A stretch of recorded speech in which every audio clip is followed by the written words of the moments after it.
আজকে জুমা জামাতের আলোচ্য বিষয় হলো ভালো মৃত্যুর আলামত।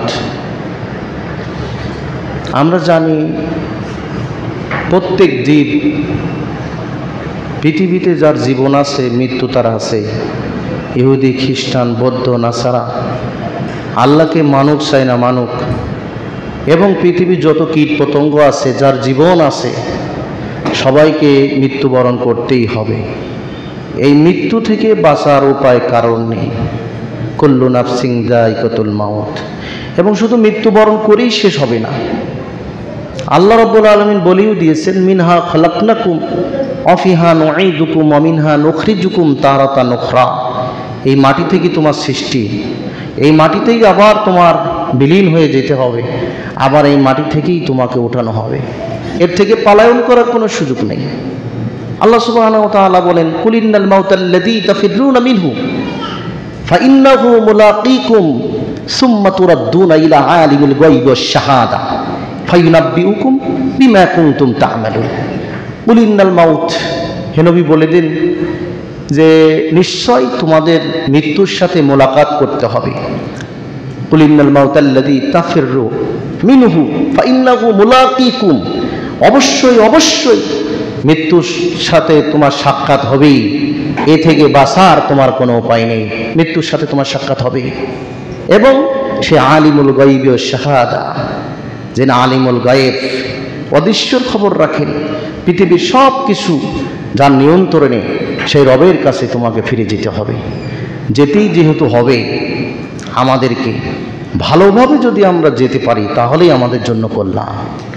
সম্মানিত মুসল্লিন ইকরাম, এজন্য রাসূল সাল্লাল্লাহু আলাইহি ওয়াসাল্লামের বিভিন্ন হাদিসে এবং কোরআন মাজিদে আল্লাহ রাব্বুল আলামিন ভালো মৃত্যু, কোন মৃত্যুটা ভালো তার কিছু আলামত বলেছেন। আজকে কোরআন হাদিস থেকে জুমার খুতবায় এই বিষয়টার পরে আলোচনা করব। মা তৌফিক ইল্লা বিল্লাহ, আলাইহি তাওয়াক্কালতু ওয়া ইলাইহি উনীব, সুবহানাকা লা ইলমা লানা ইল্লা মা আল্লামতানা ইন্নাকা আনতাল আলিমুল হাকীম, আল্লাহুম্মা ফাক্কিহনি ফিদ্দীন। সম্মানিত মুসল্লিন ইকরাম, ভালো মৃত্যুর কয়েকটা লক্ষণ। তার ভিতরে প্রথম লক্ষণ হলো মৃত্যুর সময় ব্যক্তির মুখ থেকে কালেমা তৈয়্যিবা পাঠ করা। প্রথম লক্ষণ হলো কি? মৃত্যুর সময় কি? কালেমা তৈয়্যিবা পাঠ করে মৃত্যুবরণ করা। মুআয ইবনে জাবাল রাদিয়াল্লাহু আনহু বলেন, আনিন নবী সাল্লাল্লাহু আলাইহি ওয়াসাল্লাম, নবী সাল্লাল্লাহু আলাইহি ওয়াসাল্লাম বলেছেন, মান কানা আখিরু কালামিহি লা ইলাহা ইল্লাল্লাহ দাখালাল জান্নাহ। মান কানা আখিরু কালামিহি, মান যে ব্যক্তির শেষ বাক্য হবে, যে ব্যক্তির শেষ বাক্য, এর উপরে আর কোনো বাক্য তার হবে না, আল্লাহর কাছে চলে যাবে যদি সে বলতে পারে লা ইলাহা ইল্লাল্লাহ, একমাত্র সত্য ইলাহা আল্লাহ সুবহানাহু ওয়া তাআলা, তাছাড়া আর কোনো ইলাহা নেই, দাখালাল জান্নাহ, তাহলে ওই ব্যক্তি জান্নাতি। তাহলে দেখা যায় যে প্রথম লক্ষণ হলো, ভালো মৃত্যুর প্রথম লক্ষণ হলো লা ইলাহা ইল্লাল্লাহ, এই কালেমা পড়ে মৃত্যুবরণ করা। এই পৃথিবীতে অসংখ্য মানুষ আছে যারা মৃত্যুর সময় কালেমা পড়ে মৃত্যুবরণ করতে পারে। আল্লাহ রাব্বুল আলামিন তৌফিক দান করেন। আমি নিজেও দেখেছি, আমার আব্দুল মান্নান কাকা মারা গিয়েছিল, কালেমা তৈয়্যিবা পড়েই মরে গিয়েছিল এখানে। আল্লাহ রাব্বুল আলামিন তার সমস্ত গুনাহ মাফ করে দিন, আমিন। আমার সামনেই পড়েছিল, আমাকে বারবার বলছিল, হুজুর কালেমা পড়াই দেন, কালেমা পড়াই দেন। আমি বলার আগেই সে পড়ে তৎক্ষণাৎ সে মারা গেছে। আল্লাহ রাব্বুল আলামিন, রাসূল সাল্লাল্লাহু আলাইহি ওয়াসাল্লাম বলছেন যে শেষ কালেমা, শেষ বাক্য যার হবে লা ইলাহা ইল্লাল্লাহ দাখালাল জান্নাহ, আল্লাহ রাব্বুল আলামিন তাকে জান্নাতে প্রবেশ করবেন। সুবহানাল্লাহ। এজন্য কালিমা তাইয়্যিবার কিন্তু দুইটা অংশ, একটা হলো লা ইলাহা ইল্লাল্লাহ, এইটাই মূলত কালিমা তাইয়্যিবা। আর আমরা যে বলি কালেমা তাইয়্যিবা লা ইলাহা ইল্লাল্লাহ মুহাম্মাদুর রাসূলুল্লাহ, কালেমা তাইয়্যিবার সাথে যখন মুহাম্মাদুর রাসূলুল্লাহ লাগাবেন তখন কালেমা তাইয়্যিবা না, এটা হলো কালিমা শাহাদাত।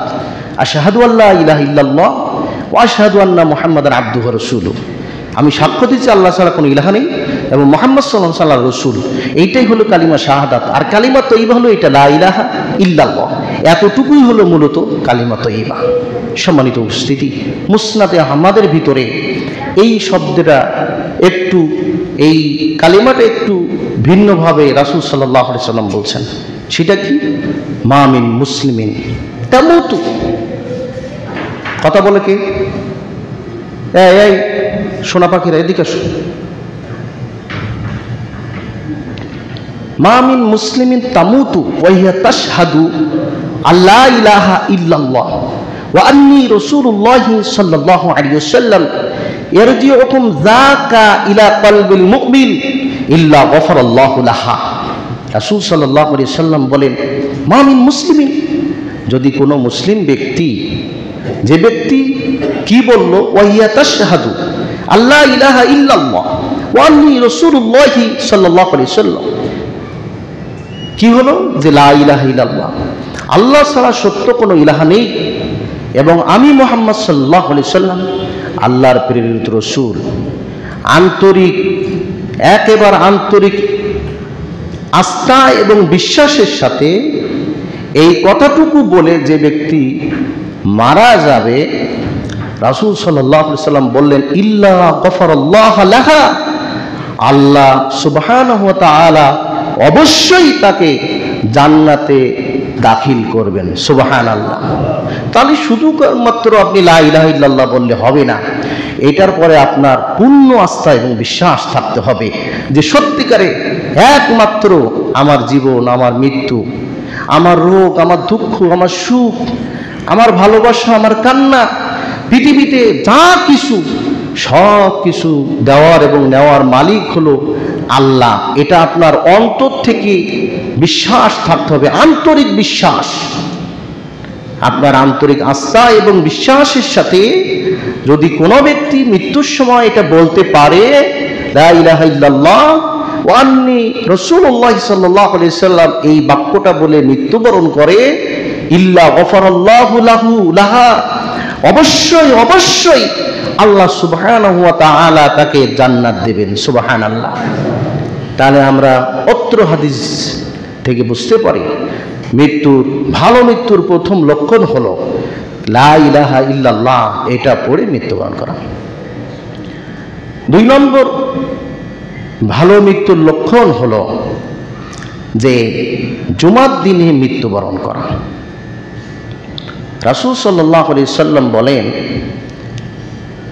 আব্দুল্লাহ ইবনে আমর রাদিয়াল্লাহু আনহু থেকে হাদিসটা বর্ণিত, তিনি বলেন রাসূল সাল্লাল্লাহু আলাইহি ওয়াসাল্লাম বলছেন, মা মিন মুসলিমিন ইয়ামুত, যে কোনো মুসলিম মৃত্যুবরণ করলো, ইয়াউমুল জুমআ আও লাইলাতুল জুমআ, জুমার দিনে মৃত্যুবরণ করলো অথবা জুমার রাতে মৃত্যুবরণ করলো, জুমার দিনে মৃত্যুবরণ করলো অথবা জুমার রাতে মৃত্যুবরণ করলো, যে কোনো মুসলিম ব্যক্তি জুমার দিনে অথবা তার আগের দিন রাতে মৃত্যুবরণ করলো, ইল্লা ওয়াকাহুল্লাহু ফিতনাতাল কবর, আল্লাহ সুবহানাহু ওয়া তাআলা তার কবরের আযাব মাফ করে দিবেন। সুবহানাল্লাহ। বিচার হাসরে কিয়ামতে জান্নাতি কি জাহান্নামী সেটা বলা হয়নি হাদিসে, কিন্তু বলা হয়েছে যে ব্যক্তি জুমার দিনে রাতে অথবা জুমার দিনে মারা যাবে, আল্লাহ সুবহানাহু ওয়া তাআলা তাকে কবরের হিসাব, প্রথম স্টেপ আল্লাহ রাব্বুল আলামিন ফিতনাতাল কবর, এই কবরের ফিতনা, কবরের আযাব, কবরের হিসাব থেকে তাকে মাফ করে দিবেন। সুবহানাল্লাহ। সম্মানিত উপস্থিতি, জুমার দিনের মর্যাদা অনেক অনেক বেশি। বুখারী 101 খণ্ডের 301 নম্বর হাদিসে আসছে যে রাসূল সাল্লাল্লাহু আলাইহি ওয়াসাল্লাম বলছেন এই জন্য যে জুমার দিন প্রথম প্রহরে মসজিদে প্রবেশ করবে, সে একটি উট কুরবানি করলে যত নেকি হয়, আল্লাহ সুবহানাহু ওয়া তাআলা তাকে সেই নেকি দান করবেন। সুবহানাল্লাহ। চিন্তা করছেন একটা উটের কত দাম? আপনি কি পারবেন প্রতি জুমায় একটা করে দান করতে? কিন্তু প্রথম প্রহরে যদি আসেন, এটা দান করার নেকি আল্লাহ তাআলা আপনার আমলনামায় দিবেন। এরপরে যে ব্যক্তি আসবে, দ্বিতীয় ব্যক্তি, তাকে একটা গরু কুরবানি দিলে যে নেকি হয়, সেই নেকি দেওয়া হবে। সুবহানাল্লাহ। এরপরে বলা হচ্ছে 3 নম্বরে হলো শিংওয়ালা শিংওয়ালা সুন্দর ভেড়া কোরবানি করলে, দান করলে যে নেকি হয়, তৃতীয় নম্বর ব্যক্তিকে সেই নেকি দেওয়া হয়। এরপরে চতুর্থ ব্যক্তি অন্ততপক্ষে একটা মুরগি দান করলে যে নেকি হয়। এরপরে বলা হয়েছে পঞ্চম ব্যক্তি একটা মুরগির ডিম মসজিদে দান করলে যে নেকি হয়।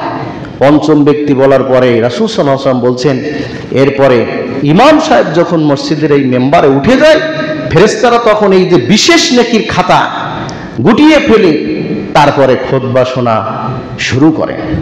এই জন্য মসজিদে এসে জুমার খুতবা যখন হয় তখন মনোযোগ দিয়ে সেটা শ্রবণ করতে হয়। ফেরেশতারাও শ্রবণ করে, আপনি আমি শুধু শ্রবণ করি না, এই খুতবা এই হাদিস অনুযায়ী ফেরেশতারাও তখন তাদের লেখালেখি সব কিছু বাদ দিয়ে জুমার খুতবা শ্রবণ করতে থাকে। এজন্য মসজিদে এসে কথা না বলে মনোযোগ সহকারে জুমার খুতবা শ্রবণ করা। যে ব্যক্তি শ্রবণ করবে আর কি করবে, কোনো কথা বলবে না।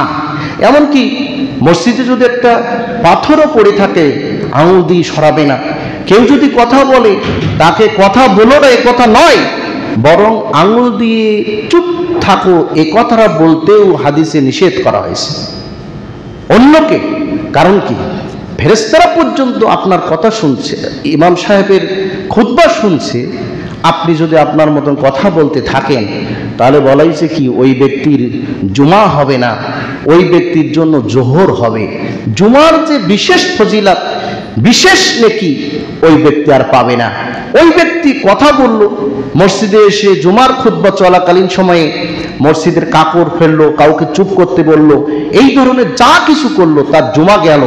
এখন আসলো হলো তার জোহর, সে নামাজ পড়লো জুমার, নেকি পাবে জোহর নামাজের। জুমার দিনের এত ফজিলত। আর এক হাদিসে আসছে রাসূল সাল্লাল্লাহু আলাইহি ওয়াসাল্লাম বলছেন, আবু দাউদ আলবানী রাহিমাহুল্লাহ হাদিসটা সহিহ বলেছেন, যে রাসূল সাল্লাল্লাহু আলাইহি ওয়াসাল্লাম বলছেন, কেউ যদি জুমার দিনে সুন্দর করে ফরজ গোসলের ন্যায় গোসল করে, এরপরে সুগন্ধি মাখে, ভালো পোশাক পরে, তার যে পোশাক আছে তার ভিতরে ভালো সুন্দর পোশাকটা পরে, এরপরে কি করে, জুমার মসজিদে মানুষদেরকে ফাঁকা করে সামনে না আসলেন আপনি কি সবার পিছনে এসে সামনে মানুষের কি কষ্ট না দেয়, সামনে না আসে, কি করে, যখনই আসে যেখানে আসে সে সেখানে বসে, মানুষকে কষ্ট না দেয়। এবং ইমাম সাহেব যখন খুতবা দেয়, এই খুতবা সে যদি মনোযোগ সহকারে শ্রবণ করে, তাহলে আল্লাহ রাব্বুল আলামিন তার কি করবেন, এক জুমা থেকে অপর জুমার মাঝখানে যত পাপ আছে আল্লাহ রাব্বুল আলামিন তাকে মাফ করে দেবেন। সুবহানাল্লাহ। জুমার দিনের ফজিলত খুবই গুরুত্বপূর্ণ দিন জুমার দিন। এজন্য রাসূল সাল্লাল্লাহু আলাইহি ওয়াসাল্লাম বলছেন যে তোমরা জুমার দিনে এসে সবাই আগে আগে বসো। যে ব্যক্তি জুমার দিন আগে বসবে জান্নাতে গেলেও সে আগে থাকবে, আর যে প্রতিদিন পিছনে পড়বে জান্নাতে যাওয়ার পরেও আল্লাহ রাব্বুল আলামিন তাকে ওই জান্নাতেও পিছনে রাখবেন। এজন্য জুমার দিন আসতে হবে আগে, বসতে হবে আগে। আপনি আগে এসে পিছিয়ে বসার কোনো সুযোগ নেই। সম্মানিত মুসল্লিন ইকরাম, অপর পক্ষে যে ব্যক্তি কারোর ঘাট ডিঙিয়ে সামনে আসবে, জুমার খুতবার সময় কথা বলবে, ডিস্টার্ব করবে, রাসূল সাল্লাল্লাহু আলাইহি ওয়াসাল্লাম বলছেন তার জুমা হবে না, তার হবে জোহর। জুমার দিনের মর্যাদা অনেক বেশি। এই জন্য ভালো মৃত্যুর অন্যতম আলামত হলো জুমার দিন এবং জুমার রাতে মৃত্যুবরণ করা। এটা আল্লাহর পক্ষ থেকে ফয়সালা হবে। আপনি যদি আপনার আমল করেন অবশ্যই আল্লাহ তাআলা আপনার এই আমল কবুল করবেন।